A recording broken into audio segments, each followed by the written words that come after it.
Capcom has taken the time to experiment with different formulas, not too different from Umbrella themselves. But what if an attempted experiment fails in many regards? I'm Saggy, and I'll be going over the worst parts of Resident Evil Survivor.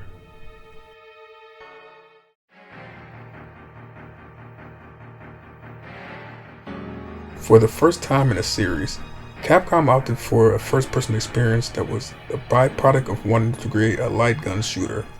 Even though it shares the same camera perspective as one of the greatest in the franchise, it's far from the best.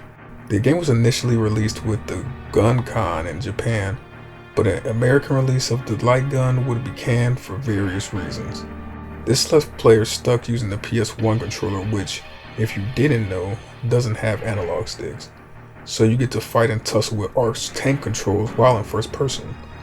If you thought Ethan was a slow bag of potatoes, just get a load of this guy. At least the game gives you a pistol with infinite ammo.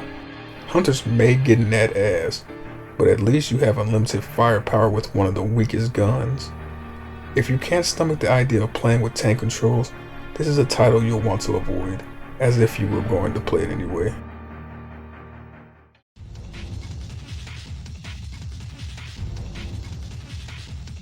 The gameplay of Survivor is incredibly shallow, consisting mostly of walking down straight hallways and shooting static enemies. Because the game was designed for an arcade-style light gun, the enemy AI is remarkably simple and lacks any tactical depth.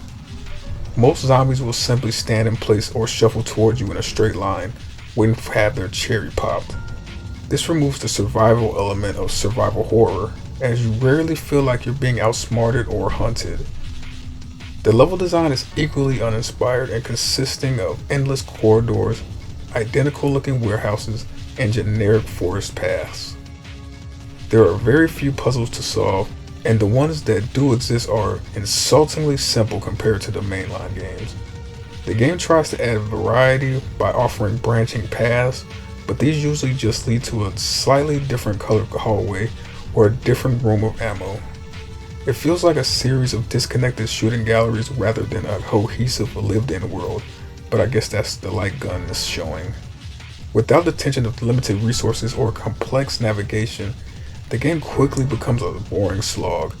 It fails to capture the Metroidvania style of exploration that made the Spencer Mansion or the RPD iconic.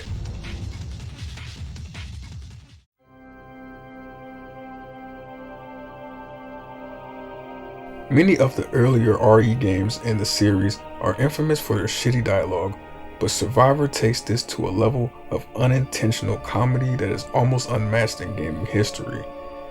Our protag delivers his lines in a stilted, confused cadence that makes him sound entirely detached from reality. The plot involves Ark suffering from amnesia, which the voice actor portrays by sounding perpetually bored or mildly inconvenienced by the apocalypse. The supporting cast of children, Lot and Lily, provides some of the most grating and ear-piercing performances in the entire franchise. Ashley, watch out.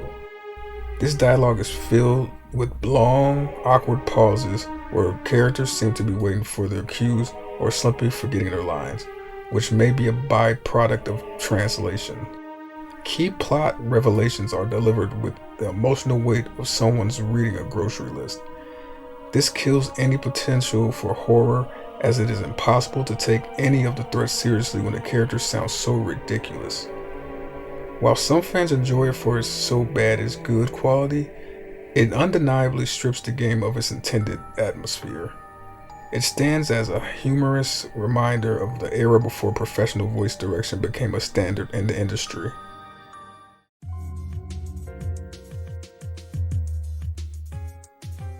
The story of RE Survivor is built around a mystery that is both predictable and poorly executed. You play as a man who believes he is a mass murderer named Vincent Goldman, only to later realize that he's actually a spy named Ark Thompson. The amnesia trope is used as a crutch to explain why the player doesn't know what's going on, but it results in a very hollow protagonist. Ark has no real personality other than his confusion, making it difficult for the character to stand out, making it difficult for the player to care about his survival. Ethan eats your heart out. The actual Vincent Goldman is a mustache-twirling caricature who lacks the depth of villains like Wesker or Birkin and are closer to some of RE's antagonists.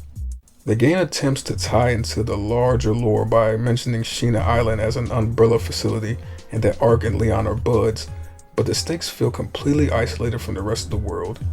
Because it is a spin-off, the events of the game have almost zero impact on the overall Resident Evil timeline. The narrative twist is handled with such little grace that it feels more like a shrug than a shock. But what do you think? Maybe you actually would have wanted to try the light gun version to see how the two differ.